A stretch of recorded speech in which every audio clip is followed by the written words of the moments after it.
Hello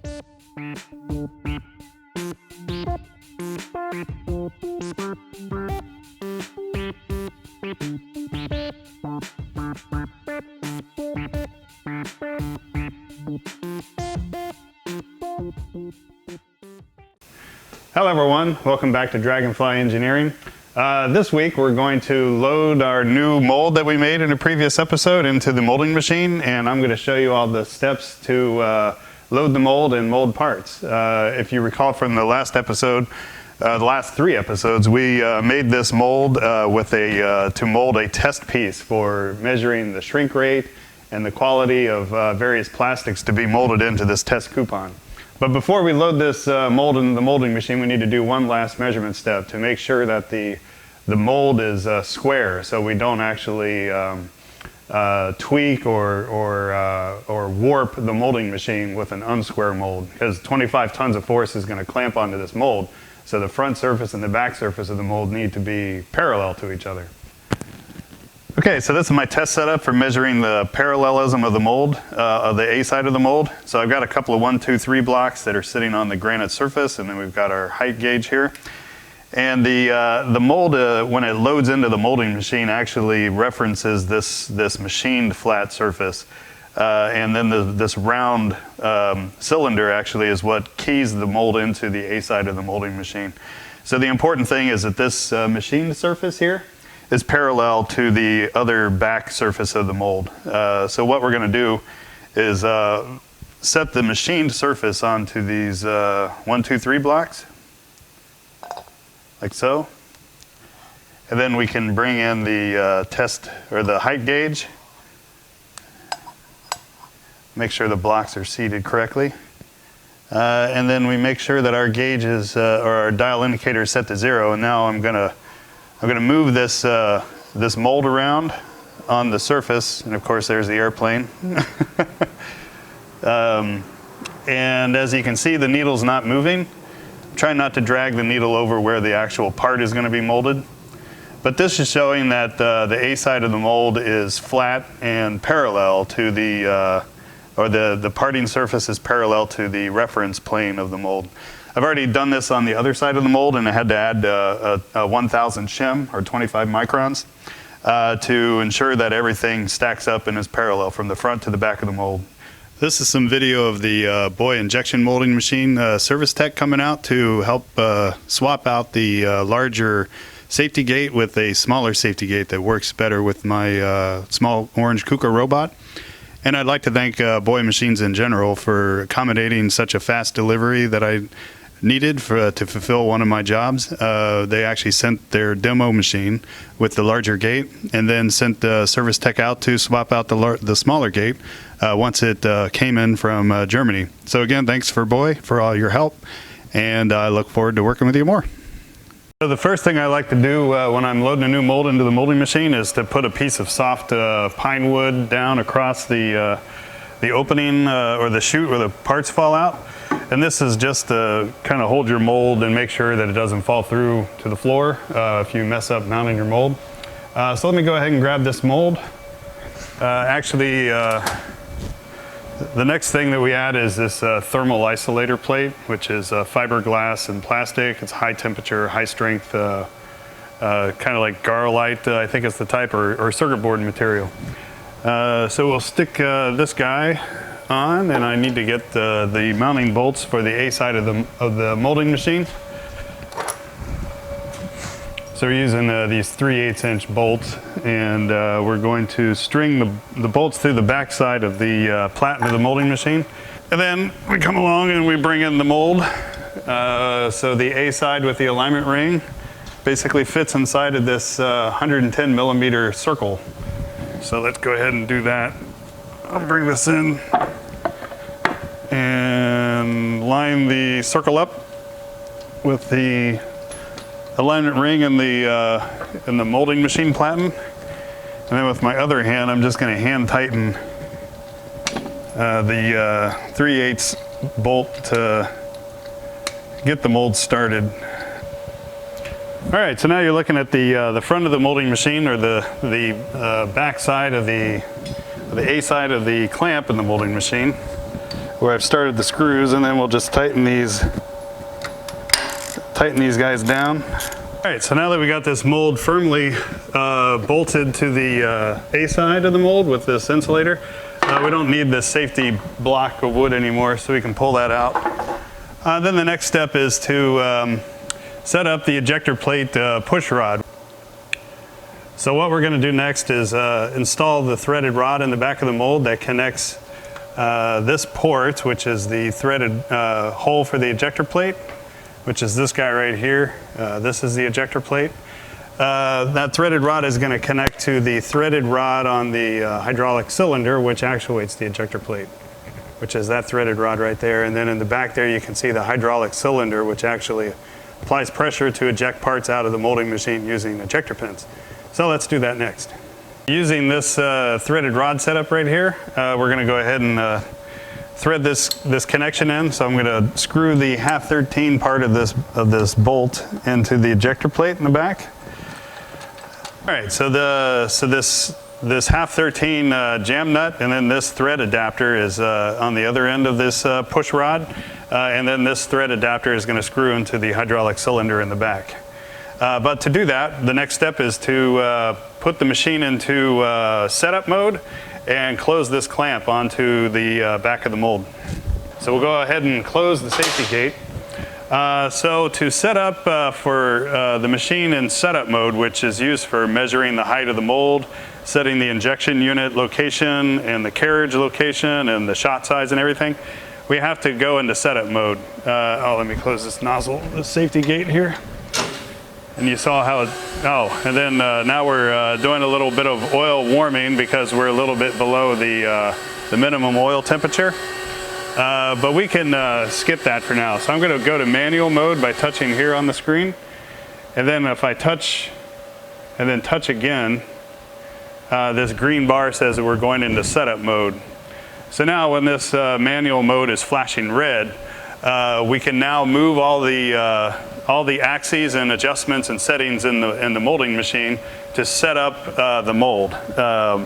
So basically pre-programmed stops don't exist. All the different operations will just keep moving until you tell it to stop or it hits another object. So we're going to do that now by setting up the gap between the A and the B side of the mold clamp. So I'm going to go ahead and hit the clamp forward button. And you can see how we're moving forward. Now, one safety thing that you need to do is you always need to watch what's happening inside of the safety cage. So you can see over here that the rod that's connected to the ejector plate may actually hit the back of the hydraulic cylinder that actuates. So if the rod hits the ejector cylinder before the clamp actually closes onto the back of the mold, then what can happen is you can jam your ejector plate forward in your mold over here and drive all your ejector pins into the A side of your mold, which would destroy your mold basically. Some of these molding machines, and I think boys are in that category, are actually sensing to see if it sees any pressure on the ejector cylinder while you're moving the platen in. And if it does, then it will quickly pull back on the platen to try to save your mold. So we can see if that actually happens, because our mold is basically just a simple blank on the A side. Let me go back to setup mode. If you stand around talking too long, the molding machine will exit setup mode because it's not a safe operating state for it to be in. So let's go ahead and see what happens if we close the A side clamp on the mold, but before it actually closes, we actually bottom out the ejector rod on the hydraulic cylinder. I think it's going to jump back really fast, and basically because we're doing it wrong. But we're going to intentionally do it wrong to see if this machine will do this safety step of trying to save the mold. And I don't think it did. Let's see here. Oh, in this case it just sensed that it touched, but it didn't pull back, but it won't allow me to push forward anymore. which is actually even more interesting. The previous injection molding machine, the platen would jerk back as fast as it could to try to save the mold. But you can see here how this molding machine, we focus in on the ejector plate itself. The ejector plate is still in the back position, so we didn't actually damage the mold. And if you recall back in the third mold making series where we had the return pins or safety pins, those pins are also preventing the ejector plate from moving forward in our mold. And we'll go ahead and back up the ejector unit so that's backed out, and then we'll move forward with the clamp, watching to make sure nothing crashes. And everything looks good, so we'll go ahead and clamp up on the mold like so. And then we can open up the carriage, which inhibits any motion from the clamp. I'm gonna slide this spacer up a little bit. So in setup mode, there's a little bit of force. There's still enough where I can actually move this this thermal spacer around to position it in the right location. And this one's got 2 extra holes that we're going to line up for the back screw here to go through the holes, and hopefully, oh actually no, this one needs some holes poked in it, so hold on. Well, as it turns out, this spacer doesn't have clearance holes for the back mounting screws. So I'm going to show you the other way to mount a mold into a platen is with these toe clamps here in the corresponding back of the toe clamp. So when you construct this in the mold, the structure looks kind of like this, where my finger is clamping down onto the mold. So we'll go ahead and screw this guy in. Since this is a German machine, these are all metric threads. So this is a M10 bolt, I believe. And the ledge here in the mold, which you can see right here, that's where you clamp the mold onto the platen using front toe clamps as opposed to the through bolts that I was gonna do, but sometimes you just gotta roll with it. So let's go ahead and hopefully you can see this. Put the toe clamp in and then finger tighten this guy down. And then I think you can see that structure. So here's a longer clamp here that we're going to clamp the top corner of the mold with. And I got my trusty camera assistant looking down, so maybe with a combination of the two we can get a good shot here. But yeah, so the tip of the toe clamp goes into the notch of the mold, and then we can tighten down here with the bolt into the mounting holes on the B side of the platen. And I'm just going to use the side. Maybe I'll get another block so I don't damage the finish on the molding platen. Certainly something I don't want to do. So we'll tighten down this guy. This molding platen doesn't have a whole lot of mounting options. That's why I really like the through bolt, but I got to update that thermal isolation plate for some mounting holes for this new molding machine. The other one has a lot more surface mounting bolt patterns that I can use. All right, so I'll switch around to the back side and we'll do the same kind of thing. Okay, then we'll add 2 clamps on the back side, and then we'll be ready to open this mold up and set the ejector plate location. Should be the next operation here. And then we'll back the mold platen out like this.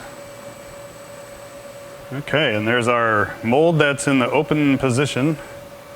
So we'll advance forward now. And it's best just to kind of touch your way forward instead of just all out, because you can inadvertently damage things that way. So we're going to go a little more forward until we have enough overlap to screw in the connecting rod. And I'll go ahead and go around to the back so you can see how this operation goes. Okay, hello. So now what we're going to do is screw this coupling nut which is a very long nut with 2 different threads on it, since this is metric, but most of the machinist setup hardware I have is 1/2 inch 13 empirical threads. This adapter adapts between a metric thread and an English thread. So now I'm reaching in here, and actually the first thing I'm going to do is tighten this adapter onto the hydraulic thread rod gently. This isn't going to be a long run or anything, so we don't have to tighten things excessively here. And then with the extra nut in there, I'm tightening that down against our adapter nut. And that will help lock the positioning, because we don't want the length of this rod changing as the molding operation goes. Now I'm going to pull back on the ejector plate, and we should retract the ejector plate to the home position. And we are. So that is the mechanical setup. The next thing to do is to teach all these locations on the control panel of the molding machine. So let me refigure the camera so we can look at the screen.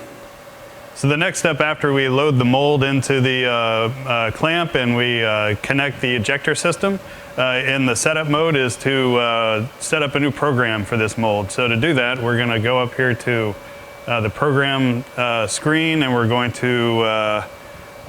to name a new one. I think I can just click here, and we're going to say test mold.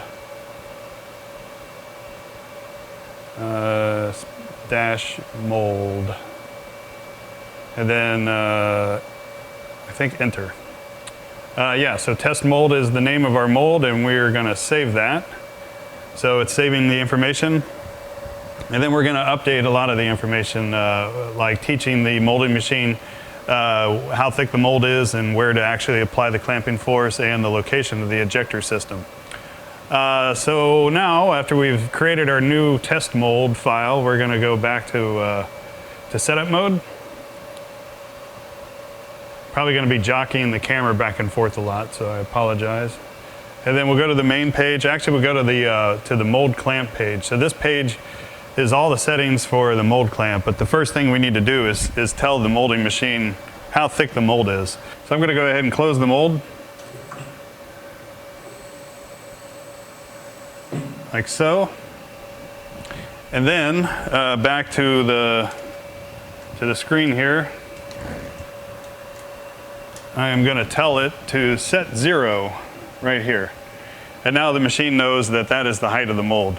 Now this other information here is information about how much force to apply in clamping and how quickly the mold closes. So the blue line is the set pressures, and then the green line is the actual true calculated velocity and position of the mold. We'll do the same for mold open, but while we're here in setup mode, let's go ahead and set the ejector pin location as well. So that this icon down here sets the ejector location, and I will go ahead and hit set 0 as well here. So this side of the ejector page determines how the ejector pin array retracts back to home, indicated by that little arrow. And this arrow here says this side is for how the ejector pins move forward. And there's all sorts of velocity and pressure settings in here. And you can spend all day optimizing if you want. But for now, we are going to tell the, so yeah, it looks like currently we're set for the ejector pins to travel 30 millimeters forward. So let's make that 20 millimeters forward. And that's it. And we've exited setup mode. So we'll have to go back in. There's a few more things we want to set. So let me go ahead and go back into setup mode. The next thing would be the injection unit, or the carriage. We need to set the location of the nozzle. So to do that, let's see if I can bring you around to kind of see what's happening in the front of the machine here. So the carriage unit is this structure that has the hopper, the injection unit, and it's all rides back and forth and connects to the connects the hot plastic nozzle to the nozzle in the molding machine. So what I'm going to do in setup mold is move the carriage forward by hitting the carriage forward button. And it's going to let me get my cell phone out of there. It's going to slowly move forward until the hot nozzle touches the nozzle of the mold, just like that. And then around here, I will, on the, sorry for the real-time adjustments here. And then, so now, since we've set the location of the carriage, we'll go to carriage, and then I will tell it to set the 0 of the carriage as well. So now the molding machine knows where the mold is, how big it is, where the ejector pins and plate are, and how far to move ejector pins. So that's just about all of the physical settings we need to make. The next step is to set the shot size of plastic. And to do that, we're going to have to start heating up the injection unit. So I'll go ahead and hit this button here. And the plastic we're going to be molding is polypropylene. And the last program that was run on this machine was also polypropylene. So these temperatures are appropriate for polypropylene plastic. And so then the next step would be to, well, actually there already is plastic inside of here, but you can see in the hopper for plastic that there's some white or some translucent polypropylene in the little spy window there. So yeah, we've already got plastic loaded. So the next thing that we're going to do is wait for the heats to come up to temperature. Now that our temperatures are up to the set temperature for melting the plastic in the injection unit, we can go ahead and start doing some actual shot size. And a shot size is the amount of plastic you inject into the mold. So to do that, we'll go ahead and back off the carriage so that we're not squirting plastic into the mold itself. And we can also open the mold up too. What I didn't do yet is set the clamp pressure. We'll do 200. That's in kilonewtons, which is approximately 22 US tons or 20 metric tons. So what we want to do now is looking over at the hopper. Let me hop over here, excuse the pun. We are going to open the gate so that plastic can flow down into the injection unit. And then back here on the screen, you see we're in focus there. I'm going to hit the auger rotate button, and this will rotate the screw auger, which will advance plastic into the injection unit. Oh, and then we'll actually go to the injection unit page. So on this page, you can see kind of a pictorial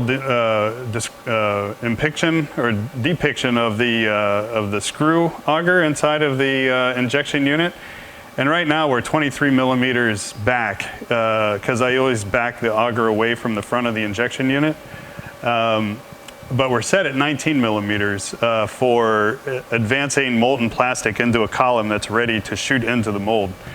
So I'm going to go ahead and push the auger forward in manual mode, like so.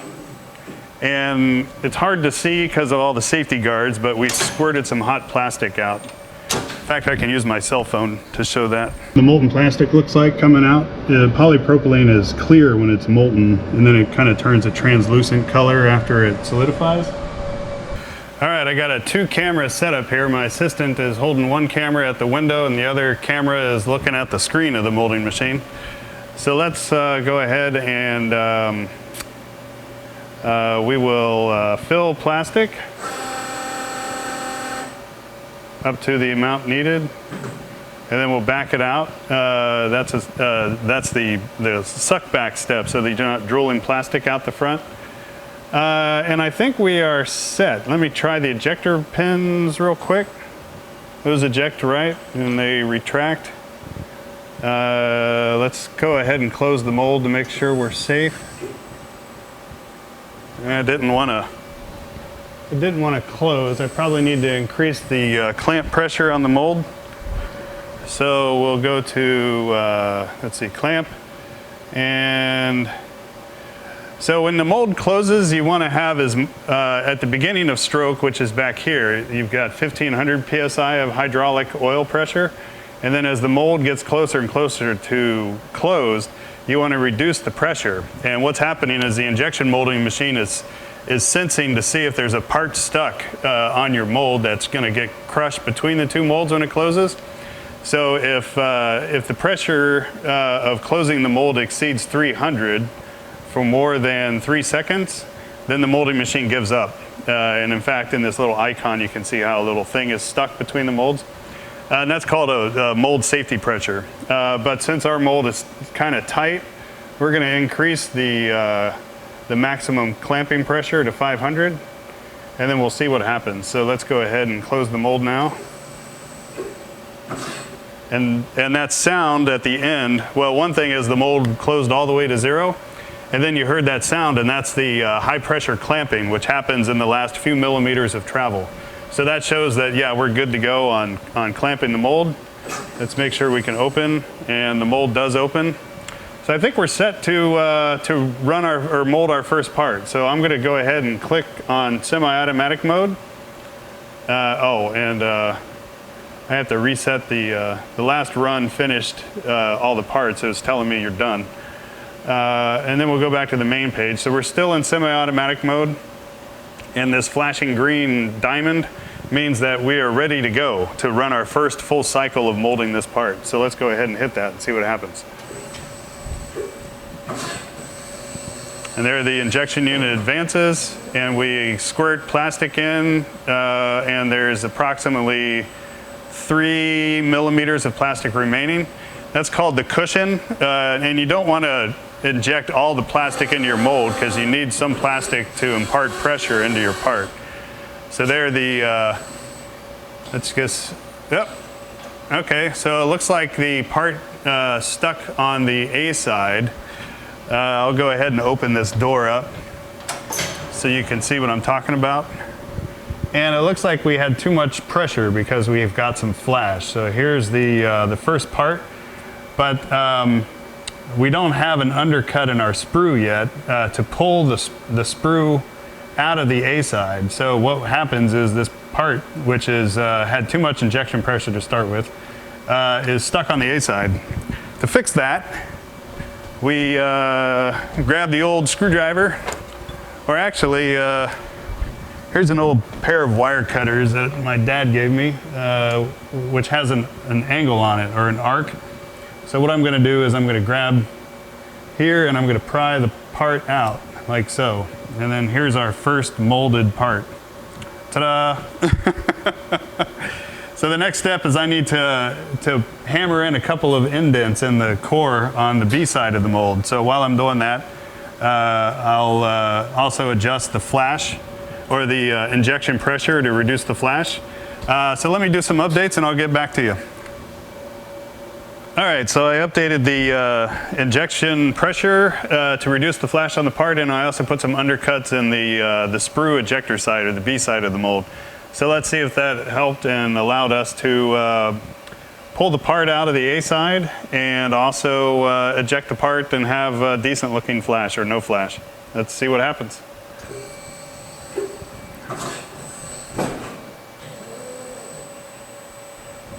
You can go to the main screen here to see. So we've got 4.3 inches or millimeters of cushion of plastic left. And again, we need some plastic left in the barrel to allow for pressure to be transmitted into the mold.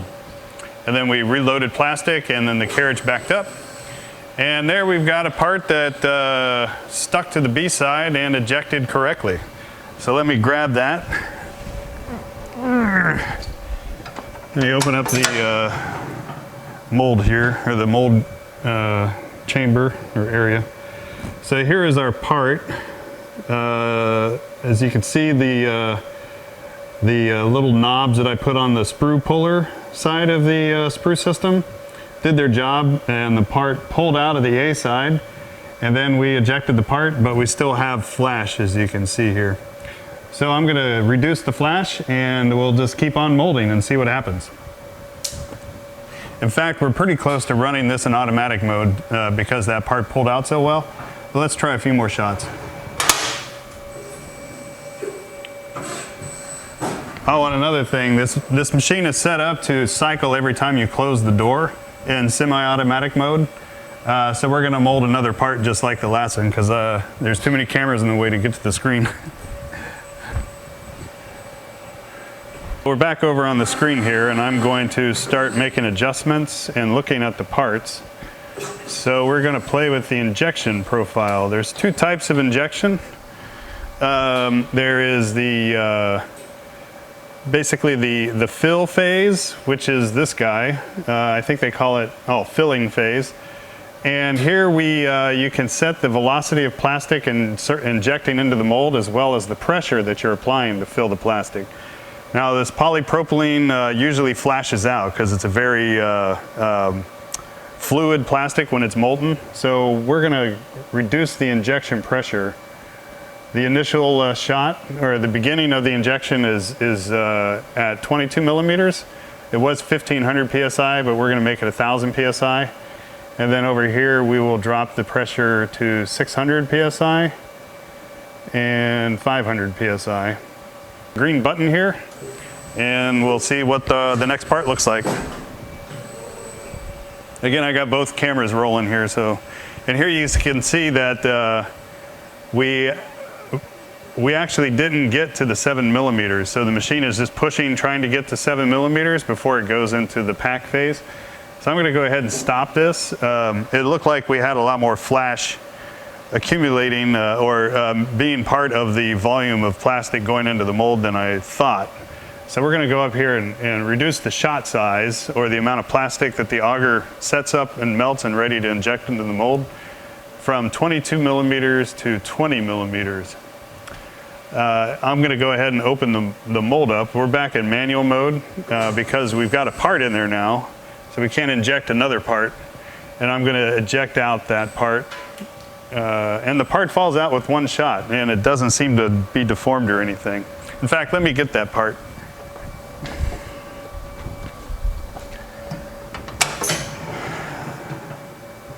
So this is, let me see how the GoPro's. So this is the part as is with that last shot, even though the cycle didn't complete fully. That is, inject plastic, refill, and be ready for the next shot after it ejects the part out. But this is a good sign. We don't have any flash here. So that says that our pressures are looking good, we were putting too much plastic in. So I've reduced that by 2 millimeters. So let's go ahead and reset and see if we start molding good parts. And I'm in manual mode, so when I close the safety cage, nothing's gonna happen. And I'm gonna hit auger button here, and we're gonna fill up to 20.5. So we set 20 millimeters of plastic, and then another 0.5 millimeter for the pullback, or the drool suppression. It's called decompression, depending on who you talk to. I think I still need to tell it to go back a little more. Okay, so let's go ahead and run another semi-automatic cycle. Go to semi-automatic, hit the button. There, so we hit 5 millimeters, and now we are in the packing phase. And then this is the refill, the chill phase, mold open, eject, and then restart. So let's see what that part looks like. Okay, so let's see if you can see this. Let me open the gate up. So this is how our part looks. Looks pretty nice. There's not too much flash there. And again, the main reason for this part is to measure shrink of different plastics. So the next step is to measure the width of this part, and that'll tell us how much the plastic shrinks from a standard 1-inch square coupon. So let's run this some more and see how it looks. Actually, I can just close the gate, and it'll, since we're still in semi-automatic mode, it'll go ahead and do the next part. I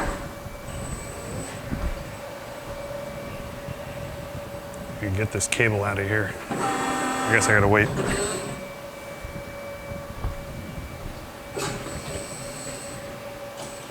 There you go. So the part is ejecting. So the next step is to put this guy into fully automatic mode, and when I close the gate, it will start molding automatically.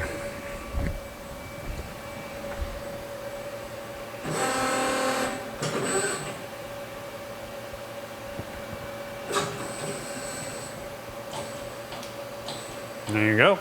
And then it goes and starts molding next.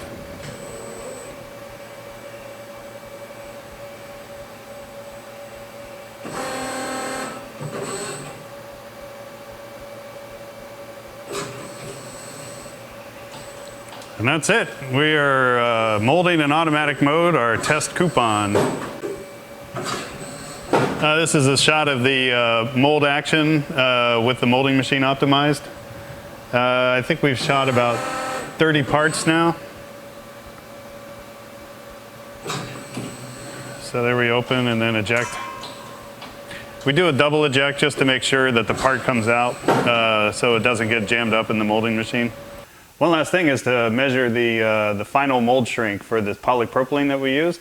If you recall, the cavity in the mold was 1 inch in width, so both of these squares is 1 inch. One square is 1 millimeter thick, or 40 thousandths, and the other one is 2 millimeters thick, or 80 thousandths. So let's go ahead and measure the width here, and we get 987 thousandths. So that means that the mold shrink factor for this polypropylene is 13 thousandths per inch, because we started with 1 inch, we molded plastic into that cavity, it shrank by 13 thousandths. So if I were to make a mold using this plastic, then I would increase the size of the part in the cavity by 13 thousandths per inch. Oh, and you can also see the effects of sink marks in this plastic sample coupon. You can see on the 1 millimeter end, which is the tip of the part, or 40 thousandths portion, the surface is a lot flatter. And then if you look at the 2 millimeter or 80 thousandths part, or region of the part, you can see how the plastic is sinking in. This is due to the fact that the plastic shrinks as it solidifies in the mold. So this is a good example to show how you want to keep your plastic parts wall thicknesses on the thin side so that you don't get the sink-in effect, which you get by having thick-walled parts. So always design your parts to be thin-walled. So this is a wide-angle view of the machine running. You can see how basically, yeah, it's self-sufficient, just running automatically. It's a little bit of a clunk when the injection unit hits the mold on the injection side, but I think that's kind of normal. I'm not sure what my camera assistant's doing up there. Seems to be flying around the top. Oh. Anyway, so yeah, this thing will run like this all day long. You just got to make sure that the chiller temperature doesn't get too hot. Yellow, what are you doing up there? You want to look down here where the action is? Yeah, I'm talking to you. Why don't you come on down and film something interesting? Here it comes. Yeah, get a good shot of the mold. Anyway, we're still working out the kinks with the Big Yellow here, but she's getting it together. Get a nice pan view. Yeah, there we go. So anyway, yeah, so this machine will run until it runs out of plastic. When the auger can't fill anymore, it will go ahead and basically just stop the operation and go back into caution mode. Okay, now that we're in fully automatic mode and the mold or the parts seem to be coming out pretty good, we can start going into some of the operation of the controller. You can see how we've got a circle here of steps. Whoop. Well, Yellow, you're kind of in frame here. 1 second. Yeah, there it is. Okay, you can back out now. Yeah, there's the audience. Give us a second here. My assistant's a little new at camera operation. There we go. Anyway, so the cycle starts with, well, actually we're the chill side. So let's go to the beginning. So that was eject, and the cycle starts here with mold close, and then it goes to fill, and then pack, and you can see these highlighted circles. And then over here is refresh the injection unit, chill the part, open the mold, eject the part, and then go back to the cycle. So when this machine is running, it's basically just going around and around in this automatic mode. Up here it's telling you've got 1.1 hours left of operation to mold 220 parts. Over here it's showing the actual real clamp pressure. And then down here is a bunch of other steps or options like real-time temperature monitoring. You can have computer interrupts, so you can put in stop switches and robot interfaces that controls this machine. And what else do we have? Also graphing. It'll graph all sorts of data, including statistical process control. But here it's graphing, I believe, the temperature zones. So a lot of smarts inside of this controller. All right, well, it looks like we got this cycle and this mold running pretty good here. So we may be looking at a wrap. This is the final part that we got out of it. Looks pretty decent. I'll have to measure the dimensions, and of course you're a little close. Once you pan out, there you go. Anyway, so we're going to call this a wrap. The part looks good, and the molding machine is running perfectly, and the mold is running good as well. So yeah, okay, say goodbye to the camera. So next week we're going to start looking at mounting a smaller orange robot, the one in the background there, and that way we can actually pluck a part out and then have the robot clip off this sprue here, because we don't really want those, and then the robot will make completed parts, or hand the part off to another robot work cell, which will do additional work to it. So stay tuned, and we'll start playing with some robots linked to these molding machines. All right, this is Dragonfly Engineering. Thanks for watching. Also, please like and subscribe to the channel if you want to see more. All right, thank you. Goodbye.